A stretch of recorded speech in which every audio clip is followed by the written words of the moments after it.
법은 정의의 관점에서 끊임없이 개선될 수밖에 없는 대상이에요. 무조건 준수해야 하는 성스러운 물건, 그런 건 절대로 아닙니다.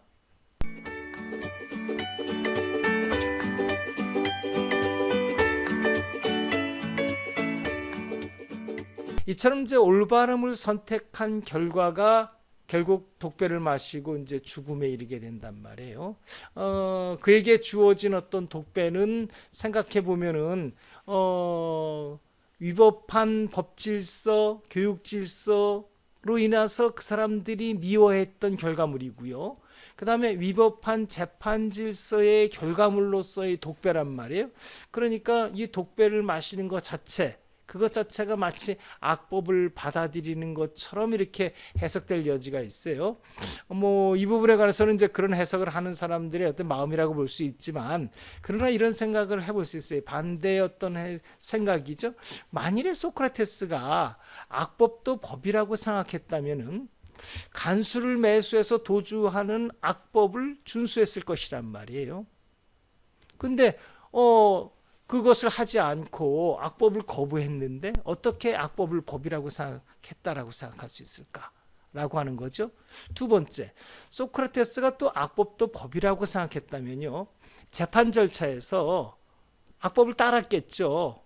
되도록 많은 동정을 얻으려고 눈물을 흘리고, 법정에서 눈물을 흘리고, 자기 집안 사람들, 아는 사람들을 동원해서 재판관들을 호소했을 거예요. 그랬더라면은 소크라테스가 유죄 판결을 안 받았겠죠. 사형 선고도 받지도 않았을 거란 말이에요.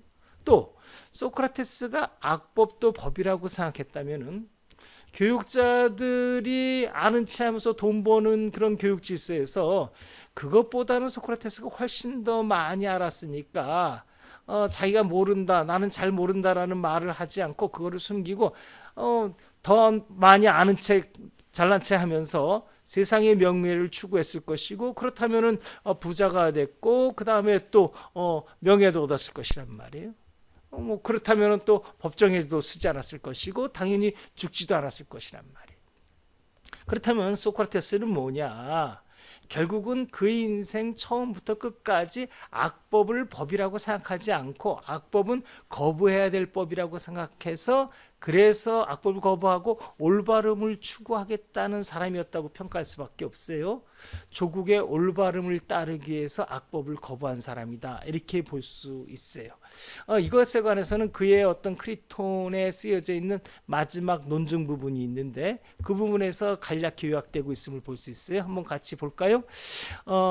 이제 소크라테스가 이제 어떤 신의 이름을 빌려서 얘기하는 거죠. 자네라고 하는 게 소크라테스 자신이에요.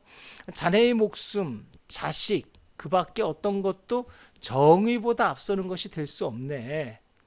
자네는 지금 목숨을 두고서 지금 논의하는 거니까 할 수 없네.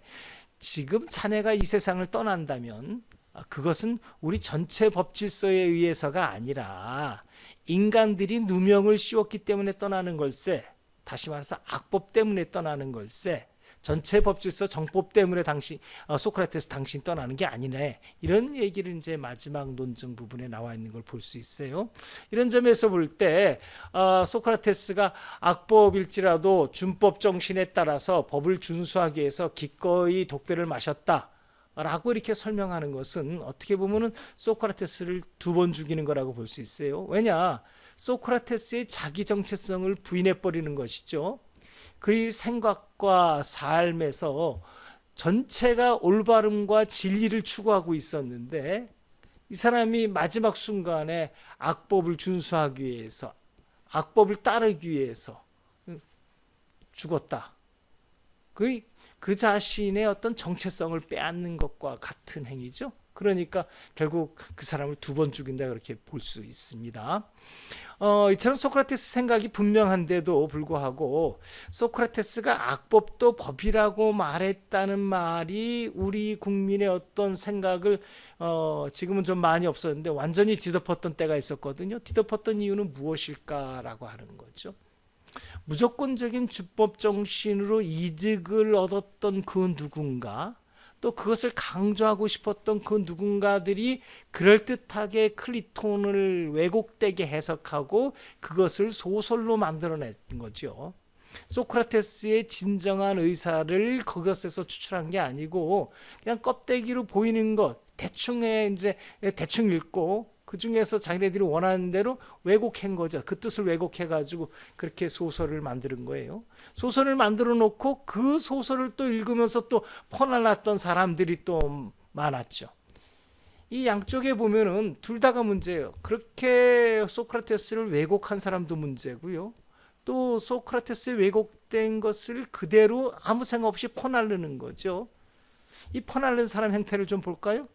만일에 퍼날르기 전에 소크라테스가 진정코 그런 얘기를 했는지 안 했는지 자세히 그 책을 읽고 그 다음에 그것을 연구했다면은 감히 퍼날르지 않았을 거예요. 그것에 대해서 비판하고 그런 소설을 쓴 사람에 대해서 선생님처럼 비판했을 거란 말이에요. 근데 왜 그러지 않았을까? 그것은 똑같죠. 소크라테스를 다 읽지 않은 거예요. 요약본만 보고 소크라테스를 읽은 것처럼 아는 척 해버린 거죠. 그 당시에 소크라테스가 악법을 거부했던 그 당시 상황하고 비슷한 상황 같지 않아요? 아는 체 하면서 돈을 벌고 가르치면서 돈을 버는 그런 거하고 비슷하다고 볼 수 있지 않나요? 결국은 비슷한 사람들이 소크라테스를 2번 죽였다 이렇게 볼 수 있는 거죠. 정리해 봅시다. 여러 번 언급했듯이 이제 법은 분배 문제를 다루고 있어요. 법에 관한 모든 이론은 선생님도 잘 얘기했지만 나의 것, 너의 것 이렇게 분배하는 거예요. 분배되는 거죠. 그런데 인간이 불완전하니까 당연히 그 분배의 결과가 완전할 수 없죠. 빈익빈 부익부가 나오고요. 사회의 양극화가 생길 수밖에 없단 말이에요. 그럼 악법도법이란 말은 어디에 쓰여지는가? 악법도법은 무조건 현재의 법질서를 무조건 준수해야 된다. 무모한 준법 정신을 강조하는 거죠. 법에서 현실에서 자행되는 부조리를 비판하지 말라는 소리예요. 그렇다면은 정의의 관점에서 볼 때, 분배의 관점에서 볼 때 악법도법이라는 소리는 뭐냐? 현재의 부조리 속에서 그대로 살자는 거예요. 이 현재의 악법을 통해서 이득을 누리고 있는 사람들이 계속 더 많이 지속적으로 분배받자는 이해관계가 악법도 법이라는 말 속에 숨어 있는 거죠. 정의와 진리를 추구하는 학자로서 또 교육자로서 정치가로서 가질 수 있는 논리는 아니라고 봐요. 법은 정의의 관점에서 끊임없이 개선될 수밖에 없는 대상이에요. 무조건 준수해야 하는 성스러운 물건 그런 건 절대로 아닙니다. 법은 계속 바뀌어야 돼요. 우리가 가진 법 중에서 어떤 법이 악법인지 바람직하지 못한 법인지를 찾아내서 그것을 하나씩 좋은 법으로 개선해 나가는 것, 그것은 우리 국민들의 몫이고요. 국민들의 과제입니다.